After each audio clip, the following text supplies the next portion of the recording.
네, 오늘 말씀은 레위기 13장 보겠습니다. 레위기 13장은 피부에 나병이 생기는 그 사건에 대해서 말씀하고 있습니다. 네, 문둥병에 대한 선언입니다. 문둥병 증세. 그러니까 문둥병에 대한 이해가 우리가 어떻게 이해를 해야 되는가 전체적으로 오늘 그 레위기 13장에서 나병에 대해서 얘기하는데 나병의 원인이나 실체가 어떠한가에 대해서 선언을 하고 있습니다.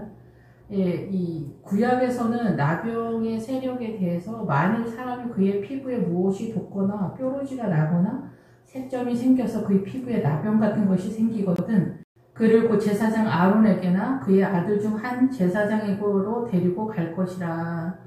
그래서 제사장이 그 피부의 병을 진찰하고 한 부의 털이 휘어졌고 한 부가 피부보다 우묵하여졌으면 이는 나병의 함부라. 제사장이 그를 진찰하여 그를 부정하다 할 것이라. 이렇게 얘기하고 있습니다. 예, 그래서 이 13장에서 문둥병에 대한 이야기를 하고 있습니다. 문둥병의 가장 근원적인 것에 대해서 설명을 하고 있습니다. 예, 신약으로 넘어오면은 신약에서의 그 나병에 대한 이야기는 약간 차이가 있는데 나병의 구약에서는 증세를 얘기합니다. 원인이나 증세. 그래서 구약도 신약에 예수 그리스도의 믿음의 법으로 성령님의 은혜로 보게 되면 신약이 되는 거죠.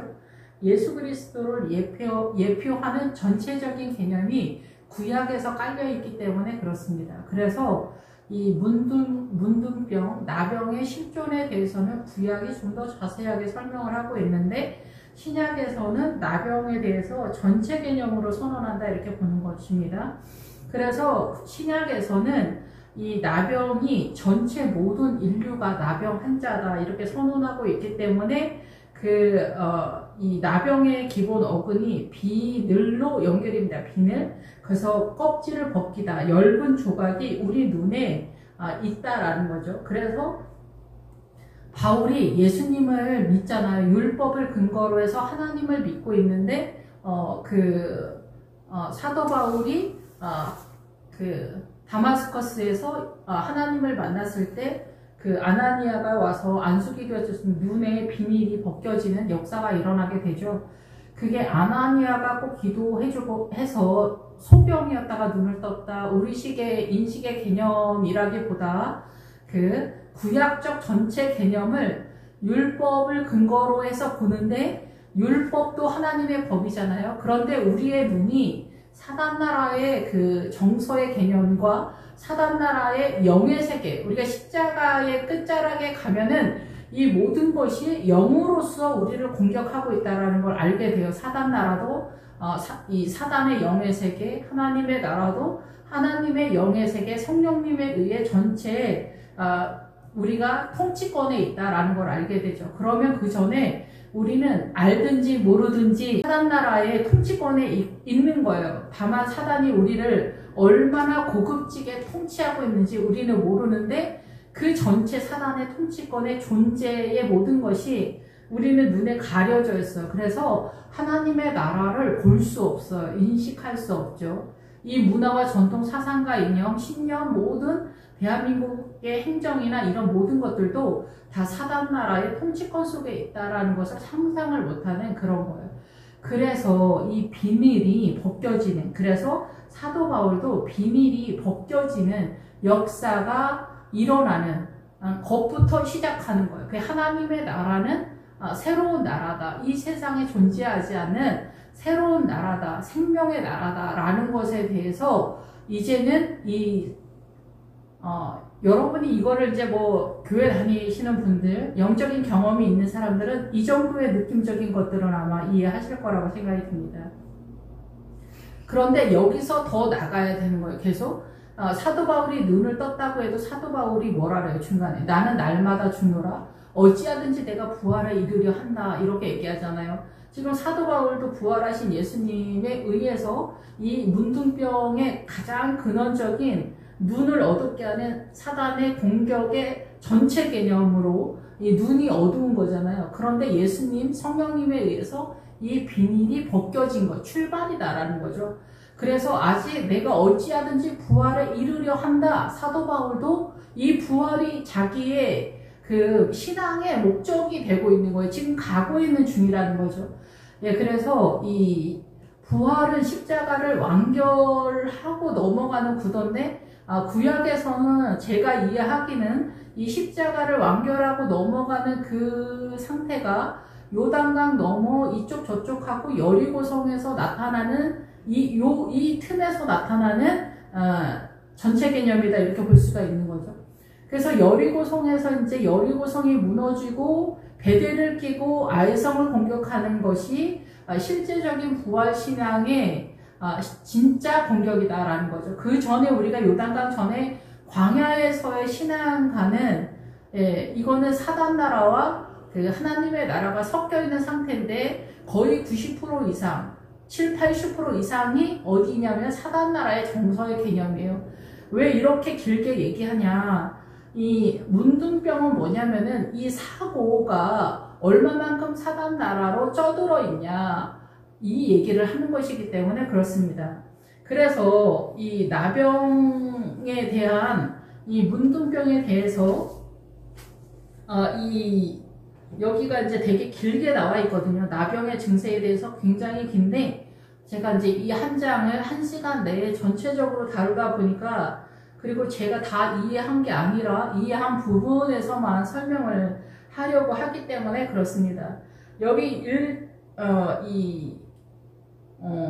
이게 49절까지 나와 있거든요. 그래서 종류가 굉장히 많아요. 그 나병의 증세에 대해서. 근데 이제 기본적으로 일단 1절서부터 8절까지 선언하는 나병의 그 근원적인 원인에 대해서 뭐라고 말하고 있냐.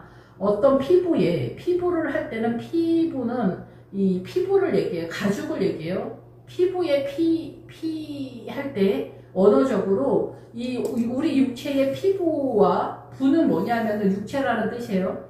그래서 구약에서는 이 피부를 얘기할 때 이 기본 어근이 벗겨져 있다. 옷을 벗었다는 거예요. 벗겨진 상태다. 발가 벗겨진 상태다라는 거예요. 그래서 뱀이 우리를 발가 벗기는 주체가 되거든요.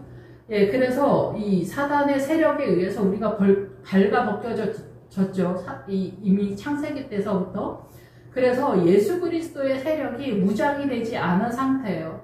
예, 그런데 여기에서 육체라는 뜻은 또 뭐냐? 이 피부 가죽과 육체의 기본 어근은 기본적으로 육체라는 뜻이죠. 그런데 이 단어는 기쁜 소식을 선포하다, 전파하다, 공포하다, 좋은 소식을 전하다, 이런 뜻과 같이 갑니다. 그래서 우리의 육체는 예수 그리스도의 복음을 필요로 한다라는 거예요. 우리의 벗겨진 존재, 하나님의 나라의 생명의 세력이 아닌 우리는 이 복음을 필요로 하는 존재를 육체라고 한다라는 거죠. 예, 그래서 우리는 복음을 신약 시대가 됐을 때야 비로소 만나게 되는 거예요. 그래서 말라기까지가 전체에 마리아가 임신한 상태, 구약이 예수 그리스도를 임신한 것 같은 상태가 되는 거예요. 예, 그래서 하나님의 나라가 출발하는 거죠. 그래서 마리아는 이스라엘 전체를 예표한다, 이렇게 볼 수가 있겠죠. 예, 그래서 이 피부에 돋거나 피부에 뭐가 돋았어, 뽀뾰루시가 났어. 이 돋았다라는 뜻은 뭐냐면 높임과 위엄과 뜻이 우리가 너무나 추앙하는 단어들이 여기 다 있습니다. 일어나다. 그래서 여기 유쾌하다, 지위나 명성이 올라가다, 인정을 받다, 위엄과 탁월하다, 존엄과 높음과 깊음과 의기양양, 위엄과 부풀리기, 반란과 거만과 이러한 세력들을 들어 올리다, 작다, 초대하다, 낳다, 운반하다, 던지다, 담고 있다, 열망하다, 이런 뜻입니다. 그래서 문둥병, 나병의 근원은 뭐냐면 거만함이라는 거예요. 거만함. 이 거만함의 세력이 뭐냐면은 위험 있는 위풍당당한 그 세력을 일으켜 세운다라는 거예요. 일으켜 세워. 그래서 늘 말씀을 드리지만은 음녀가 앉아있는 물은 백성과 무리와 열국이다. 이 계시록 17장에 그렇게 나와 있는데 이거를 쉽게 말하면은 문화와 전통 사상과 이념을 말하는 거죠. 그런데 이 문화와 전통 사상과 이념을 이끌어내는 세력이 있는 거예요. 아버지의 소신은 그 가족 내에서만 이렇게 한계가 되어 있지만은 군자가 도를 따라가는 의의 세력은 많은 사람을 망하게 합니다. 그래서 많은 사람을 망하게 하는데 그 군자가 도를 만드는 거예요. 선의 개념을 만드는 거예요. 그래서 그 선의 개념을 만들어서 어디로 하냐면은 모든 인류가 그 사람의 그 공자와 맹자의 그 유교적 사상, 이런 것들을 이끌어낼 때 그쪽으로 몰려가는 거예요. 무슬림도 마찬가지죠. 세력에 대한 얘기, 그 속에 뾰루지가 난다. 발진과 부스럼, 딱지, 오음의 세력, 머리카락이 빠지게 하는 것이다 라는 거죠. 이 머리카락이 나오면은 이 뒤에도 대머리가 나오지만은 대머리는 이쪽 저쪽 상황에 따라서 여러 각도에서 해석이 되어져야 되는 그런 상황입니다. 머리카락은 이 사고에 대한 얘기를 하는 거거든요. 그런데 이 공격을 당해서 머리카락이 빠지는 그런 얘기를 하는 거예요. 그런데 이 피부에 우리가 발가벗겨진 상태, 그 사단나라로 노출된 그런 상태죠.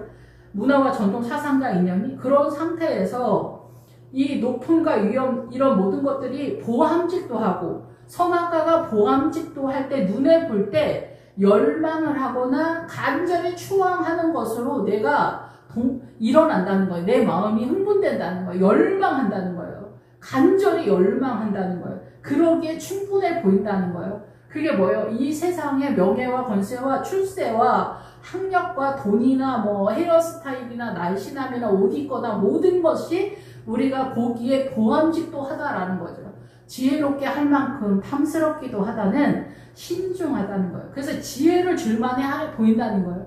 그래서 우리가 사사로운 이 사단나라의 철학의 세계, 유럽의 무슨 세계, 17세기에 유명한 철학자가 이런 말을 했다. 이런 것들이 어때요? 우리를 묶는 거죠. 공자와 맹자가 우리를 묶는 그런 세력이 되는 거예요. 그것을 설명하는 게 이 푸드에 나병이 생기면은 제사장에게 데려가는데 그 제사장에게 데려갔을 때 증세가 그 나병의 증세가 진찰을 했더니 한부가 털이 휘어졌고 우묵해졌다는 거죠. 그래서 이 한부는 뭐냐면은 공격을 당했다라는 거예요. 재앙의 타격을 받았다. 그래서 털이 휘어졌다. 털이 휘어지고 우묵해지면은 나병이라는 거예요. 그래서 이 뜻은 뭐냐면은 일단 그 나병의 근원에 드러남은 거만과 높음과 이엄과 이러한 세력을 세우는 것을 얘기하는 거예요. 그런 사상과 이념을 세우는 거예요. 모든 백성에게. 그러면 모든 백성이 굉장히 고급진 그 행정적 나라의 혜택을 받는 것 같아서 모두가 그것을 추앙하면서 가게 되어 있죠. 그래서 그 머리털이 휘어졌고 우묵해지면 나병이다 라는 거죠. 이게 우리가 이해가 조금 안 되는 부분이기도 한데 이것을 어디서 이게 문제라는 게 선명하게 드러나냐면은 십자가의 끝자락에서 나타납니다. 십자가의 끝자락까지 여러분이 십자가를 지지 않으면 여러분은 여기서 미혹이 계속된 상태에서 살아가게 되는 거고 여러분의 믿음이 아닌 것에 대해서 인지하지 못하는 상황이 발발하고 유지된다, 지속된다 이렇게 볼 수가 있습니다. 여기서 털이 휘어진다. 이 문둥병이 나타나는 그게 어떠한 것이 돋았다라는데 그 돋은 세력이 그 병든 곪은 상태의 돋은 상태가 그것이 위엄과 권세를 세우는 구도인데 그게 머리털이 휘어졌다는 거예요. 머리털은 뭐예요? 생각의 영역이라고 말씀드렸죠? 이것이 치솟으면서 폭풍으로 들어간다는 거예요. 우리는 이 고급한 세력이 우리를 안전하고 평안하게 유지한다고 생각하는데 이 생각의 영역을 이끄는 세력이 하나님의 나라 생명의 세력이 아니면 사단의 세력이기 때문에 고급진 것 같은 것이 훨씬 더 우리를 더 올가매는 구도다라는 거죠. 그래서 휘어진다. 이게 그 유명한 야곱의 외삼촌 라반의 이름입니다. 라반. 그러니까 이 야곱도 라반의 세력에서 한동안 헤매다가 거기서 빠져나왔다. 이렇게 볼 수가 있겠죠. 이 나바는 희다라는 뜻이에요. 그럼 우리가 엄청 좋잖아요. 이 희다라는 뜻이. 그래서 희어서 하얗다. 그런데 이게 벽돌을 만들다라는 거예요. 벽돌을 만들어. 그래서 이 단어가 희다라는 이 단어는 벽돌을 만들어 가지고 이 단어가 유향으로 연결이 돼요. 그래서 흰 연기에서 유향으로 연결이 되면서 희다라는 것으로 연결이 되니까 우리가 기도의 세력에서 흰 하나님의 나라를 붙잡는다 이렇게 볼 수가 있겠죠. 정상적인 성령님의 은혜로 그렇게 되면 다행인데 이 그 나반의 뜻에서 우리가 이해할 수 있는 건 뭐냐면은 우리가 나 자신을 거룩하게 하거나 희게 하거나 속량의 은혜를 받기 위해서 이 희게 하려고 내 자신이 벽돌이 되는 거예요. 내 자신이 벽돌을 만들어. 그래서 하나님의 나라를 세워가는 구도에서 내 자신이 화이팅하는 그런 구도를 잡는다라고 저는 그렇게 이해가 됩니다.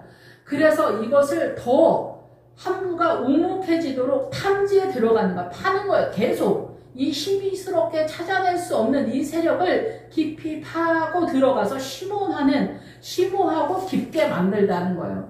이것이 개인이 파고 들어가는 세력이기도 하지만은 사회주의나 아니면은 공자나 맹자가 깊이 파고 들어가서 만들어낸 어떤 사상과 이념, 무슬림도 마찬가지죠. 무슬림도 어떤 사람이 그 무슬림의 세력을 모세 오경을 가지고 그렇게 만들어서 무슬림이 그렇게 활성화가 되고 전투력이 어마어마한 그런 상태가 됐잖아요. 이런 것들이 다 뭐예요? 이 사고에서 나오는 거예요. 사상과 이념에서 나오는 거예요.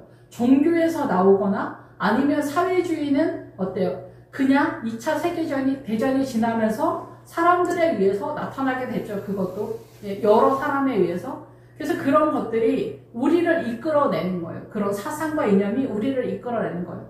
신천지노예요. 이만희가 이끌어내는 거죠. 성령님이 존재가 우리가 인식을 잘 못하니까 성령님이 이만희가 성령님이라고 우기니까 사람들이 다 글로 몰려가는 거예요.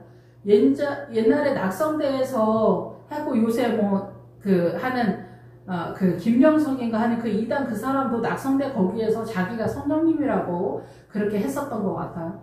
예, 그러니까 이제 성령님은 실체가 불분명하니까 예수님의 남겨진 그 십자가에 남겨진 사역을 자기네가 한다는 거죠. 예, 그래서 청년일 때는 믿음이 굳건하지 못하니까 넘어가는 경우가 굉장히 많이 있습니다.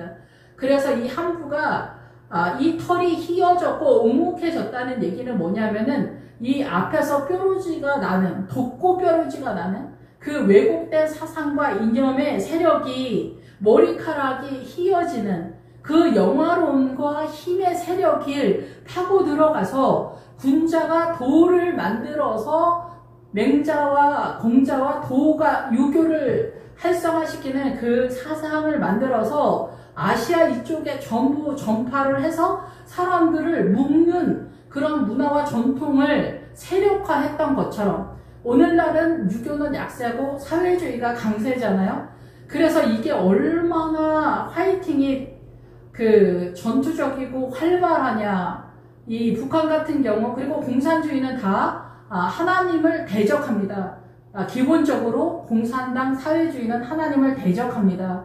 그래서 어때요? 주님을 빼고 본인들이 하얀 나라 그것을 더 파고 들어가서 아름다운 나라, 이 속기의 나라, 죄가 없는 아름다운 나라, 행복한 나라를 이 김일성을 주체로 해서 가능하다라고 세운다라는 거예요. 가능하다라고. 예, 그래서 이것이 문둥병의 가장 근원적인 사상이다라는 거예요. 우리는 뭐 강도나 도둑놈이나 이런 사람이 세력화가 안 됩니다. 이건 사단나라의 선의 개념으로 항복이 안 되기 때문에 그래요. 그래서 사단나라의 선의 개념, 나귀의 턱뼈로 부드럽게 해서 이건 하나님의 나라의 세력이라기보다는 사단나라의 선의 개념으로도 나귀의 턱뼈로 그 삼손이 1000명을 죽일 수 있었다라는 세력이에요. 사단나라의 선의 개념에 있어서 우리가 그렇게 미혹이 된다는 거예요. 그리고 그 고급짐에 파고 들어가면 갈수록 더 그렇다는 거예요. 그러면 우리가 크게는 사상과 이념으로 사회주의나 맹자나 공자나 유교나 이런 이 철학의 세계나 이런 것 속에서 공격을 당했지만 보편적으로 우리는 이 그 교과서에서 세계사나 아니면 국사나 이런 거에서 유명한 철학자, 유명한 그 몇 세계 누구, 세계사나 이 대한민국의 역사 간 속에서 그들의 사상과 이념을 배우는 거죠. 예. 그래서 교회에서도 마찬가지예요. 성자를 추앙하잖아. 이게 다 오미고 이게 다 문등병인 거예요. 그래서 우리가 신학교 다니면 바르트나 뭐 이런 사람들 조직신학 이런 것들을 엄청 배웁니다. 그러면 바르트나 이런 사람들을 굉장히 파고 들어가는, 특히 독일 그쪽에서 그런 사람을 중심으로 해서 신학을 파고 들어가는 거예요. 성경을 파고 들어가는 게 아니라. 그래서 파고 들어가는 그런 게 다 뭐예요? 그런 게 문둥병자라는 거예요. 이 하나님의 나라로 들어가는 게 아니라 희다라는 생각, 내가 거룩하다라는 것을 내가 벽돌을 만들어 올리는 거라는 거예요. 그래서 이게 뭐냐면은 이게 이 가론유다 신앙관이라는 거예요. 이게 문제가 있다고 보편적인 우리의 신앙에서 잘 이해를 못하는데, 이게 십자가의 끝자락에 가면은 분명하고 선명하게 드러나면서 이게 죄구나라는 것들을 알게 되는 거예요. 그래서 야곱이 나반이랑 어울려 놀다가 자기의 체성과 자기의 벽돌의 세계 속에서 하나님의 나라가 세워지지 않는 것을 알게 되어지는 시점에 나반을 떠나서 가나안으로 진입하게 되면서 그것을 분명하게 하는 게 야복강에서의 전투라는 거예요.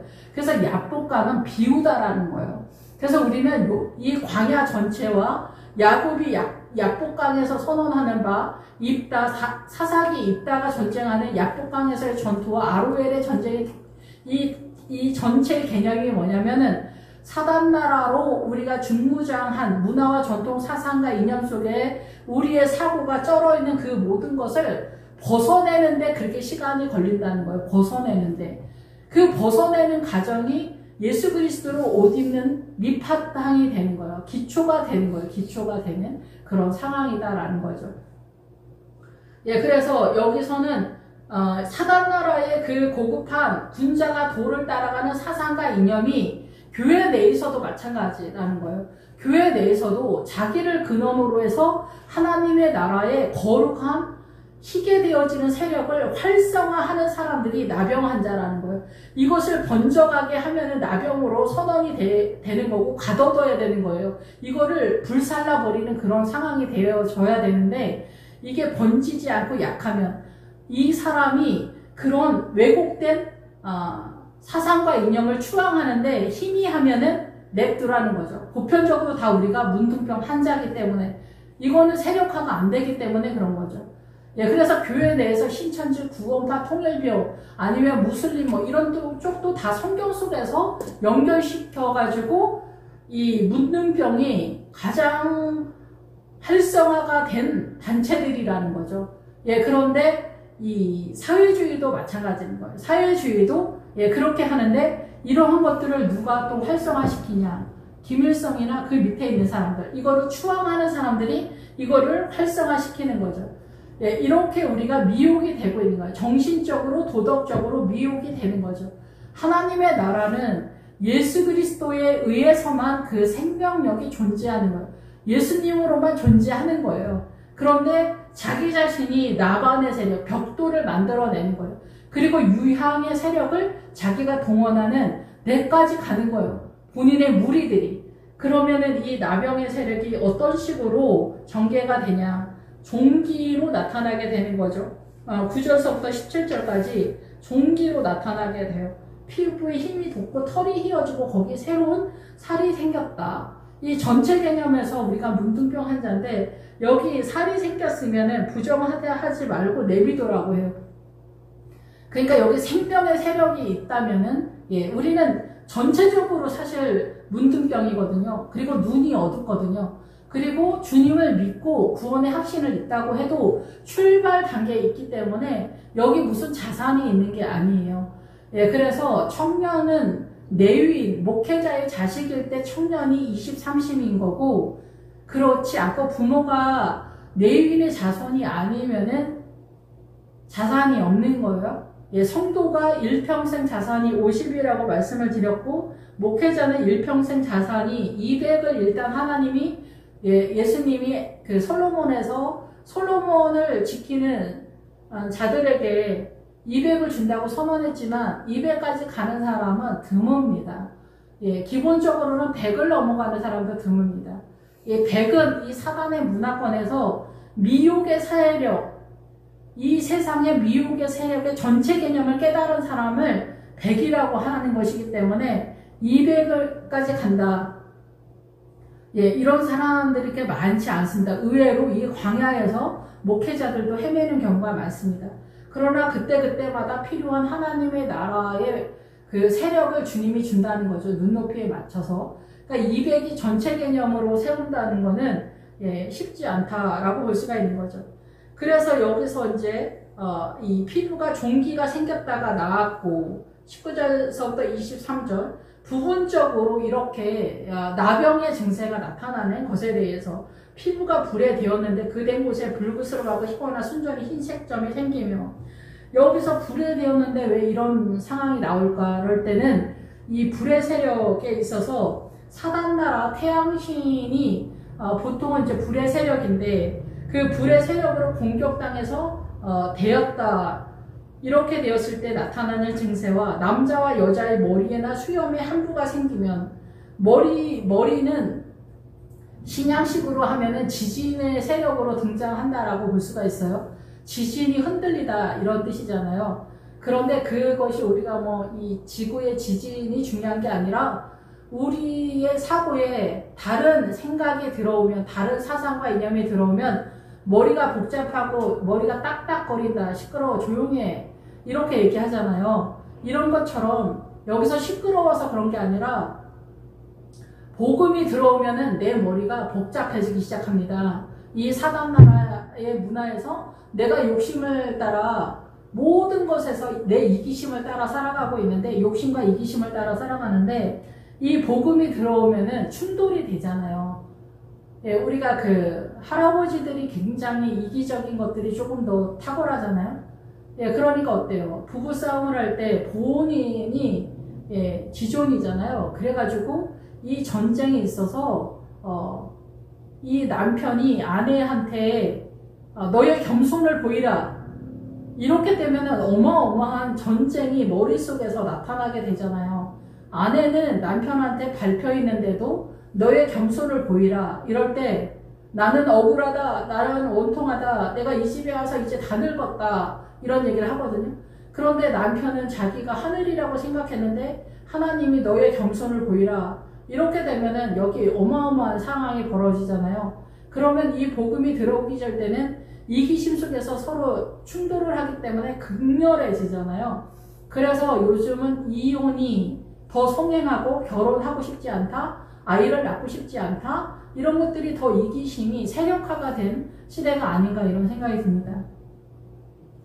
뭐 그것을 제가 뭐라고 하는 게 아니라 그래서 여기 남자와 여자의 피부에 복음을 요구할 수밖에 없는 존재인 우리에게 그 피부에 색점, 공격을 받았다라는 거예요. 재앙이 쳐들어왔다는 거죠. 그 생각이 어떤 생각인데 결혼하기 싫다. 이런 공격이 들어와서 흰 색점이 생기면 그러니까 이 자매나 이 청년은 내가 결혼하기 싫은 것이 나에게 희다라고 생각이 되는 거예요. 자기가 항복이 된 거예요. 그런 부분에 있어서 개인적으로 설명을 하자면 그리고 난 자식이 낳기 싫다. 이것도 마찬가지죠. 본인한테 흰색이 돋아나는 거예요. 그것이 옳다라고 생각하는 거죠. 개인의 삶 속에서. 그래서 그것을 파고 들어가서 나는 결혼하기 싫고 나는 자녀를 낳지 않을 것이다. 이런 속으로 들어가는 상황이 되는 거죠. 주님이 혼자 거하는 것이 독처하는 것이 좋지 못해서 너를 행복하게 하려고 배우자를 줬는데 그 배우자가 나에게 연합되는 것으로 나타나는 어려움에 대해서 나는 필요하지 않다라고 들어가는 거예요. 그래서 하나님의 나라가 세워지는 구도를 원천 봉쇄한다 이렇게 볼 수가 있죠. 결혼하지 않는 것에 대해서 뭐라고 하는 게 아니라 하나님의 나라를 세우는 시스템에 대해서 기본적인 것들을 설명하는 것입니다. 예, 그래서 이제 그런 상황이고, 그래서 이제 문제가 발생한다는 거예요. 이러한 것들이 문둥병의 증세다라는 거예요. 그리고 남자나 여자의 머리에나 수염에 함부가 있으면, 이렇게 머리에나 수염에 함부가 있다면 수염은 늙어가다는 거예요. 늙다는 거예요. 그러니까 뭐예요? 여자나 남자가 늙어가면서 문둥병 증세를 보인다라고 볼 수가 있겠죠. 쉽게 얘기하면은. 예, 우리가 늙어가면은 어린애가 된다. 이런 말들은 좋은 말이 아닙니다. 늙어갈수록 더 하나님의 나라가 세력화가 돼야 되는데 이기심이 더 짱짱해진다라고 해야 되나? 왜냐하면 늙어가면 두렵기 때문에 그렇습니다. 자신만 믿고 있기에는 왠지 걱정이 되기 때문에, 염려가 되기 때문에 늙어갈수록 돈이 자기의 힘이다. 믿음의 실체가 없는 거죠. 예. 그래서 예수 믿는 권사님, 장로님들이 동일하게 이런 식으로 자기의 사상과 이념을 그렇게, 정체성을 그렇게 한다면 믿음이 없는 검증입니다. 증명이 된 것입니다. 예, 이래서 늙어가면서 재앙, 공격을 당한다는 거, 함부가 있으면 공격을 당한다라는 거죠. 예, 이런 것들이 다 문둥병 증세에 대한 얘기를 하는 거예요. 예, 기본적으로는 그 사상과 이념에 따라서 가는 거죠. 복음이 나를 이끄는 세력이 아니라 이 세상의 사상과 이념이나 남자들은 내가 남편 하늘이다 라는 그런 개인적인 신념 속에서 이 집안을 통치하니까 사단나라의 또 정서 속에서 독재 정권과 폭력이 난무하는 그런 가정이 될 수가 있는 거죠. 예, 그래서 아빠들이 성격이 거칠고 투박하면은 집안에 사자나 표범이 뛰어다니는 그런 꼴이 됩니다. 물론 아빠가 엄해야 될 때는 엄해할 필요가 있는 거죠. 근데 자기 성질을 못 이겨서 그런다라는 거죠. 뭐 신념이나 가치관, 소신이 있는 게 아니죠, 보통 사람들은. 예, 그래서 우리가 철학을 하는 게 좋지 않습니다. 예, 그런데 우리가 목회자가 신학교 갈 때 사고의 영역을 활성화시킨다고 해서 철학과를 갔다가, 일반 학부 철학과를 갔다가, 영문과를 갔다가 대학원을 빠지는 경우가 많습니다. 그러면 그 철학과에서 사단나라의 정서의 개념에 체계화를 배우는 구도를 잡기 때문에, 근데 그 철학과를 갈 때는 여기서 희귀해한다, 나를 좀 더 거룩하게 한다라고 예상되어서 가잖아요. 근데 그게 사단나라로 빠지는 구도가 되기 때문에 그렇다라는 거죠. 예, 그래서 여기서 이제, 그래서 누구든지 그 머리털이 빠지면 그는 대머리다. 예, 대머리가 되는 거는 머리털이 빠졌을 때, 머리털이 빠졌을 때는 정하다. 차라리 아무 생각이 없는 게 낫다 얘기를 하는 거예요. 아무 생각이 없는 게. 우리의 보편적 사고에서도 개똥 철학으로 사람을 망하게 한다 이러잖아요. 그 소신으로 사람을 묶기 때문에 그래요. 유교가 사람을 묶잖아요.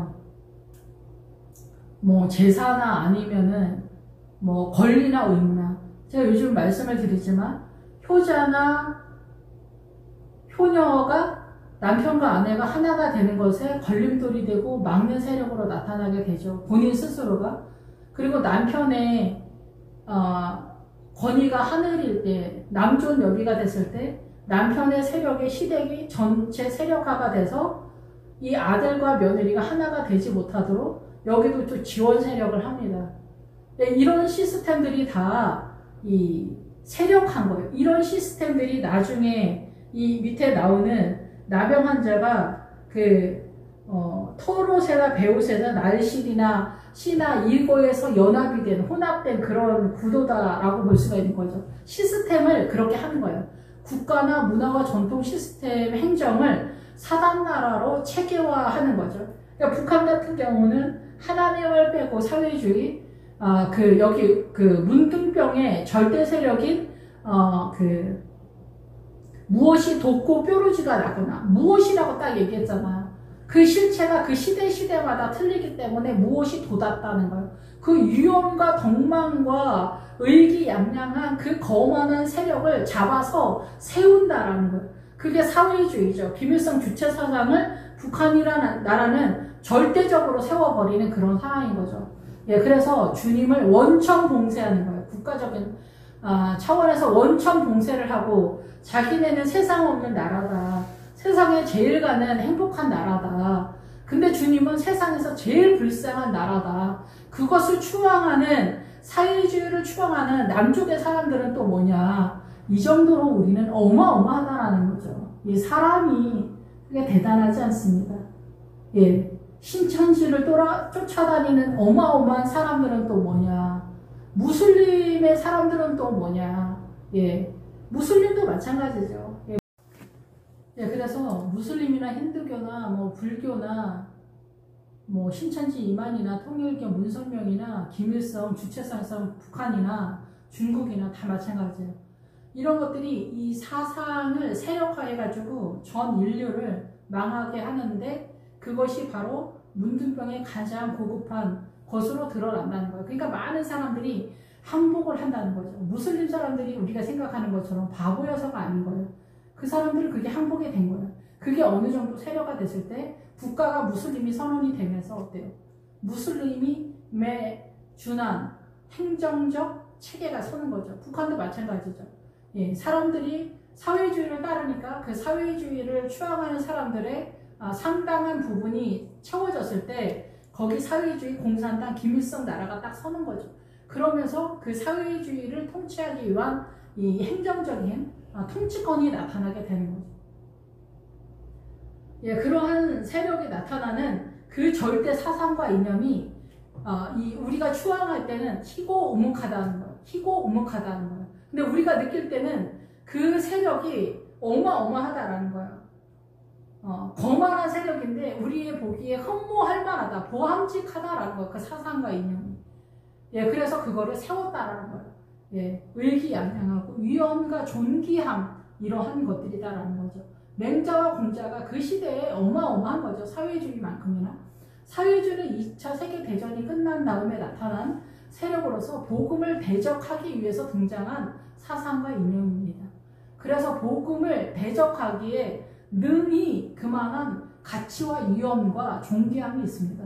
그래서 사람들이 그 시대에 사회주의가 등장할 때 남존여비가 있었고 양반 쌍놈이 있었던 시대에 사회주의가 등장했으니까 얼마나 많은 엘리트들이 그쪽으로 다 뛰어서 전 세계 70%가 뛰었다는 거죠. 예, 그럴 정도로 사회주의가 어마어마합니다.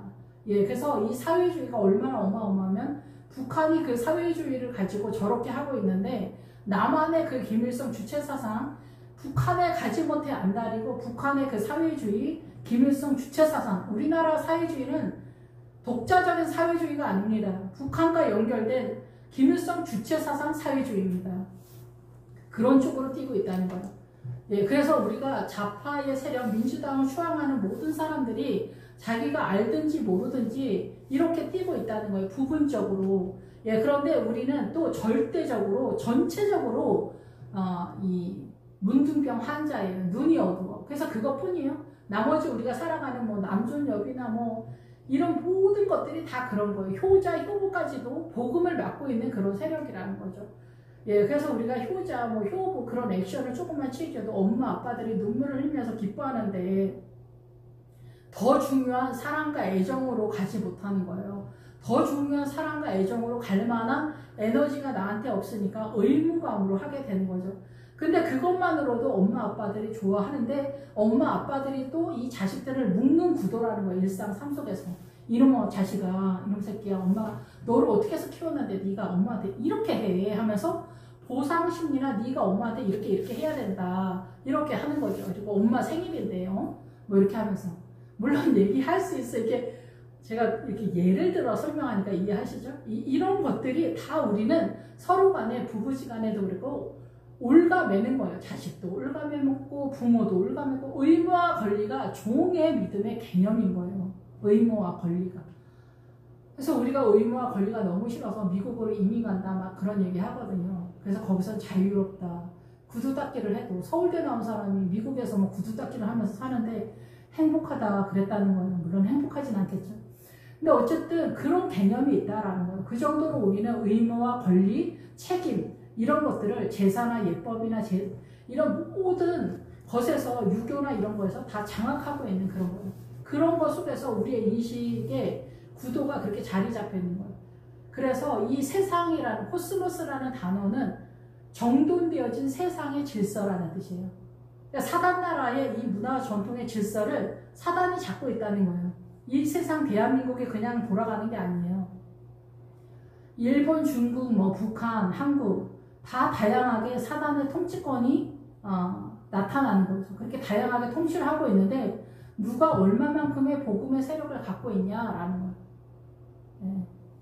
북한은 본인들이 희다라고 생각하는 그 상위주의를 더 파고 들어가 이거는 깊이를 알 수 없다는 거예요. 이거를 우리가 해석을 못한다는 거죠. 알아듣지를 못한다는 거예요. 이 세계가 또 다양하게 나타나기 때문에. 예. 그래서 사단 나라의 시대마다 사단은 변신을 해서 다양하게 우리를 미혹시키는 그 도덕적으로나 정신적으로 오름의 가치관으로 우리를 미혹하기 때문에 사람들이 다 넘어간다는 거죠. 다 넘어가.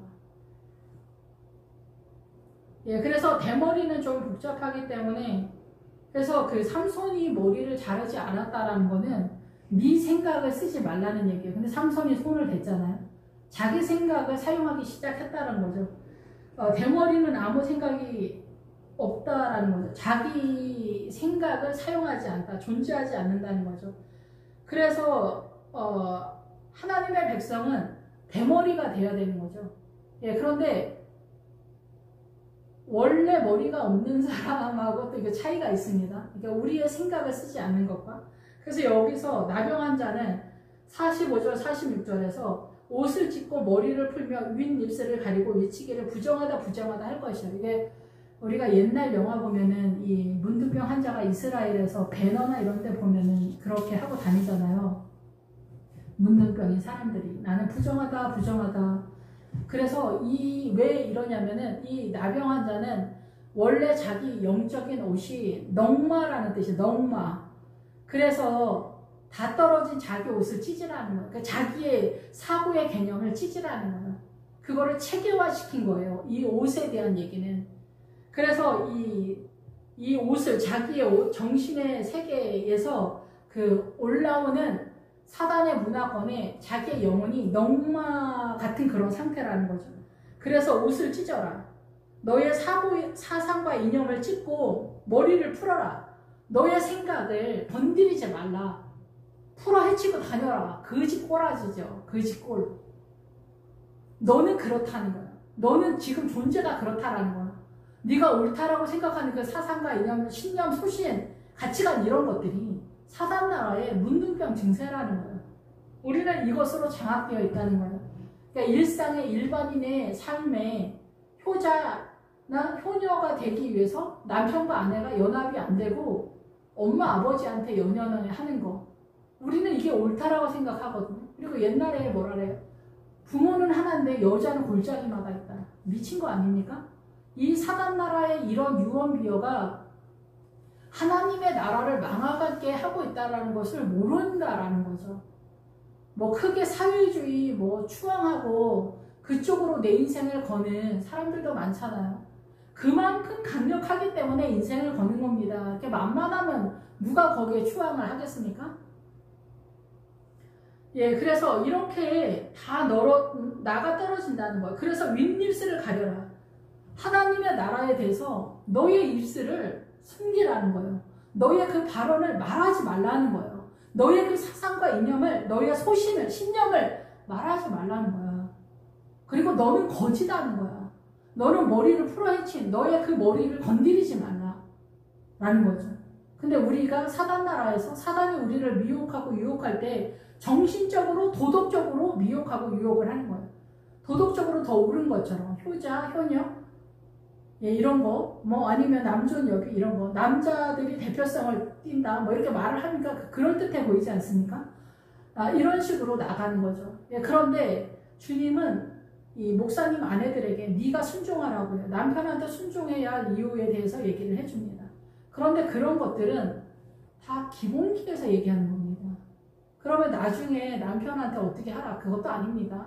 늘 말씀을 드리지만 생명의 세력으로서 내가 믿음의 법안에서 어떻게 움직여야 되는 것을 깨닫지 못하면 나머지는 다 문둥병 증세로서 내가 이해하고 있는 신념이다라는 거죠. 그래서 이 나병 환자는 너의 옷을 찢어라. 이것이 체계화된 게 북한 같은 나라고 그 개인의 집에서 그렇게 하는 거예요. 아버지는 집안의 어른이고 대표성을 띈다 하면서 오만 사단 나라의 통치권에서 가정폭력이 난무한 그런 어떤 집은 엄마가 또 그런 집도 있습니다. 더러더러. 그래서 나병 환자는 그런 증세를 보이는 사람들은 그래서 이만희도 이단의 그 단체들을 두루 다 돈 사람이에요. 지금 신천지가 종합편이죠. 종합편. 그래서 나병 환자, 문둥병자는 포인트는 뭐냐면 이 사고의 왜곡이에요. 사고의 왜곡인데 그거를 활성화시키는 사람들을 얘기하는 거예요. 생명, 하나님의 나라의 생명의 세력이 아니라. 그래서 우리가 제사나 이런 거에서도 우리가 천주교, 감리교, 장로교 이게 뭐예요? 신앙관의 차이잖아요. 여기서도 이렇게 다르다니까. 우리가 하나님의 나라를 이해하는 각도가 틀린 거예요. 전체 개념에서 부분적으로 다 아는 거죠. 그런데 생명을 위협하는 세력이 나타났을 때 그렇다라는 거예요. 그러니까 우리가 바르트를 열심히 연구하는 것도 문둥병 증세인 거죠. 바르트를 신학교에서 열심히 공부를 해서 남는 게 뭘까요? 아무것도 아니거든요. 인생을 소비하는 거죠. 성경을 열심히 해석하는 것을 하나님 앞에 매달리면은 한 장이라도 깨달았으면 이 한 장이 어느 날 갑자기 깨달아지는 게 아니거든요. 이 한 장을 깨닫기 위해서 자기 인생을 걸었다면 이 한 장만큼은 생명이거든요. 근데 문자적으로만 성경을 보면 그건 주님이 생명이 아니라고 했어요. 왜 그러냐? 그게 율법주의이기 때문에 그래요. 근데 우리는 율법을 가지고 요단강까지 뛰는 거예요. 모세의 율법을 가지고 아모리 족속 두 성 두 왕을 물리치잖아요. 우리는 율법주의가 아닌 게 아니에요. 율법을 가지고 일단 요단강까지 가는 거예요. 물론 성령님이 도우시지만 그런 다음에 요단강 넘어서 여호수아를 진짜 거기서 따라가는 거예요. 그래서 이제 47절, 59절에서는 만일 의복에 나벽세절이 발생하여 털옷에서 배옷이나 털옷이나 배옷은 뭐냐면은 배옷은 세마포잖아요. 그래서 우리가 하나님의 나라를 이해하는 성도고 털옷은 여기서 털은 일반 머리카락이 아니라 양털을 얘기해요. 양들에게도 이러한 증세가 나타난다라는 거죠. 정상적인 성도들에게도. 그러니까 아까도 말씀을 드렸지만은 주의 종이 200, 예수님이 1000이라고 그러죠. 솔로몬에서 솔로몬은 1000이고 솔로몬의 포도원을 지키는 자에게 은 200을 주겠다. 이게 구원관을 얘기해요. 구원관에 대한 자산. 그런데 200을 다 갖지 못하잖아요. 우리가 인생 전체에서 획득하는 목적하는 게 200이고 성도는 50이 50이 물고기라는 뜻인데 그러니까 성도는 물고기가 되기 위해서 성도가 되기 위해서 일평생 50이라는 수를 하는 거예요. 그래서 여기서 의복의 나래나 시에나 모든 가죽으로 만든 것에 퍼지지 아니하였으면 아까는 우리의 존재의 사상과 이념 속에서 나타나는 걸 말하는데 여기서 의복으로 등장할 때는 이게 드러난 세력인 거예요. 그러니까 이 정신의 세력에서 의복의 세력은 이게 더 체계가 돼서 시스템적으로 나타난 어떤 내용이라고 볼 수가 있겠죠. 시스템적으로. 그래서 나래는 그 직조 이게 어떤 직물에 대한 얘기를 하는 것 같은데 옷을 만들 때 내가 예수 그리스도로 옷을 입어야 되는데 사단나라의 세력으로서 내가 어떠한 것을 만들 때 하나님의 나라로 무언가를 만들 때 우리가 예수 믿는 사람들에 대해서 얘기하는 거예요. 하나님의 나라를 뭔가를 만들 때 이 시에나라는 뜻은 혼합된 몰이에요. 혼합된 어떤 섞어서 짠 직물을 얘기해요.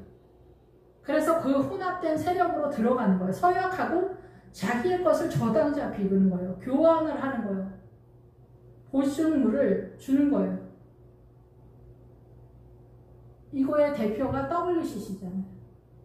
WCC로 지금 대한민국도 상당 부분 넘어가 있는 그런 상태예요. 그럼 개인은 어떨까요?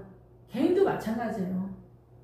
개인도 뭐 권사님들 얘기할 때는 그러면 안 되는 사람들이 그러니까 권사님들이라고 얘기하는 거예요. 집사나 초신자 분들이 그러는 것도 옳은 게 아니지만은 권사님들이 급하면 무당 찾아간다는 거 아닙니까? 그게 뭐예요? 개인의 삶도 이렇게 혼합된 거예요. 여차하면은 귀신이든 뭐든 중요하지 않은 거예요. 나의 욕심을 채우기 위해서는 사단을 찾아가서라도 연합을 한다는 거예요. 내 영혼을 팔아서라도 그렇게 연합을 한다는 거예요. 자기가 무슨 짓을 하는지를 모르는 거예요. 그러면서 귀신, 무당이 하는 말도 다 맞아 이런 소리를 하는 거예요. 지금 맞다 틀리다 그런 얘기 하는 게 아니라 무당들은 그냥 우리를 미혹하는 사단이 세운 사단 나라의 목회자예요. 사단 나라를 지켜내는 절대 세력이잖아요. 우리가 예수님의 통치권에 사느냐 사단의 통치권을 사느냐인데 내가 예수님을 믿는 게 예수님의 통치권으로 들어가야 된다는 걸 모르는 거예요. 그래서 사단 나라에서 적당히 하는 거예요. 적당히 하니까 추도 예배 뭐 이런 식으로 빠지는 거예요. 제사가 추도 예배로 빠지거나 이렇게. 그래서 그 사사기에서 어떤 레위인이 첩을 데리고 유다 베들레헴에 갔다가 돌아오는 길에 그 첩을 레위인이 끌어서 내주거든요.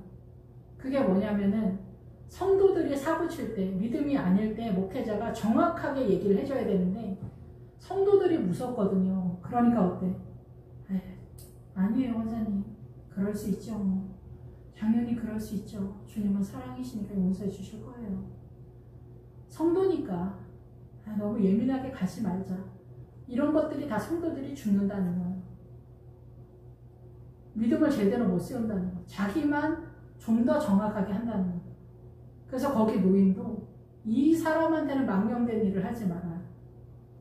저 사람은 목회자니까 거룩해야지. 목회자만 사는 꼴이 되는 거예요. 목회자가 선 이유가 성도를 살리려고 목회자가 섰는데 이 성도들을 세우려고 정확하게 하나님의 나라를 선언하면 성도들이 싫어하니까 충돌이 되니까 적당히 해서 천국 가는 것처럼 평안을 선포하는 거를 성도들이 제일 좋아하죠.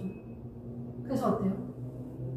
성도들이 만신창이가 된다는 긍정의 힘 설교는 하면서 구제나 적당히 하는 교회가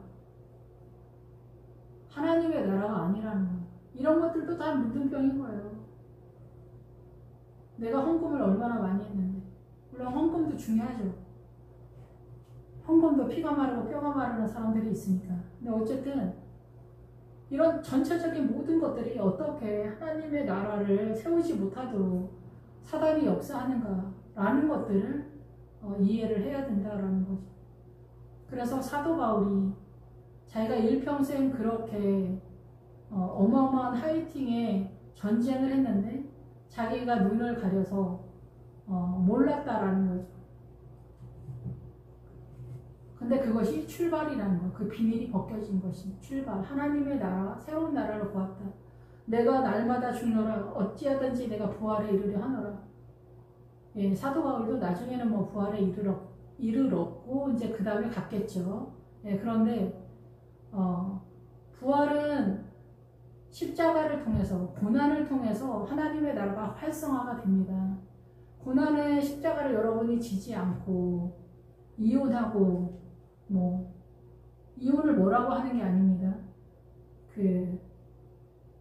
나에게 나타나는 내 삶의 영역 속에 나타나는 어떠한 고난을 하나님의 뜻이라고 생각하지 않고 나는 억울하다. 왜 이걸 내가 줘야 되냐 이러면서 그거를 포기를 하게 되면은 십자가를 안 지게 되는 상황이 된다는 거예요. 그리고 십자가를 완결하는 데 가면 갈수록 더 지독하고 잔인한 고통이 수반이 됩니다. 그래서 우리가 중간 어디쯤에 포기를 하게 되는 경우가 많아요. 그래서 씨 뿌리는 비유에서 돌짝밭은 뭐예요? 말씀을 기쁨으로 듣지만은 돌아가서 잊어버리는 사람들이 말씀을 자기의 삶의 세력화를 하지 못하는 걸 돌짝밭이라고 하는 거예요. 근데 예배 시간에 말씀을 기쁘게 받는 사람들이 많지 않습니다. 그래서 이 혼합주의, 우리가 세상 나라의 욕심을 따라 문화와 전통 사상가 있는 개인의 신앙에서 자기가 하나님의 나라를 얼마만큼 자기가 세력화하고 그 말씀의 나를 맞추려고 하는가, 그 주님의 도움을 요청하는가, 이거는 본인만이 알겠죠. 돼지고기 먹지 마라. 왜 돼지고기 먹지 마라 입니까?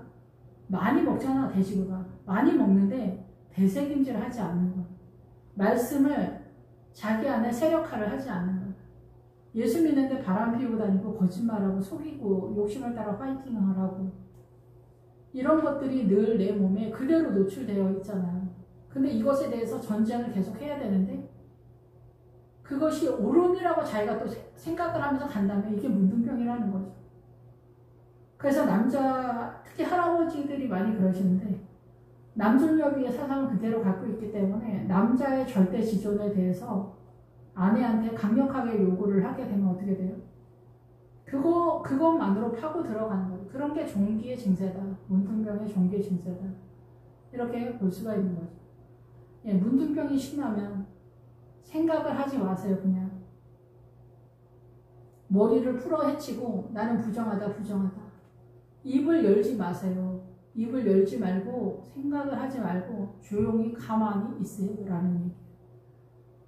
예, 그것이 최선이다 라는 거죠. 믿음이 세력화해서 들어간다는 게 어려워. 20세 이상 요단강을 못 넘어간다는 이유가 뭡니까? 사단 나라에 쩔어서 하나님의 나라는 도저히 용납을 못하는 거예요. 받아들이지 못하기 때문에 못 들어가는 거예요. 그래서 어려서부터 주일학교가 너무 중요합니다. 기도하겠습니다. 할렐루야. 주님 감사합니다. 우리는 온통 문둥병 환자고 믿음은 너무나 가난합니다. 우리는 악하고 게으르며 연약합니다. 오직 주님만이 우리의 전부고 생명이라는 것을 깨달아도 우리가 가지고 있는 그 어떠한 것도 믿음의 자산이 되지 못합니다. 야복강을 넘어서 주님으로만 존재하는 그러한 성도가 이 땅에 가득하도록 십자가를 두려워하지 않도록 주님께서 인도하여 주시옵소서. 이 부활의 복음이 흘러가도록, 이 부활의 복음이 드러나도록 주여 인도하여 주시옵소서. 예수님의 이름으로 기도했습니다. 아멘.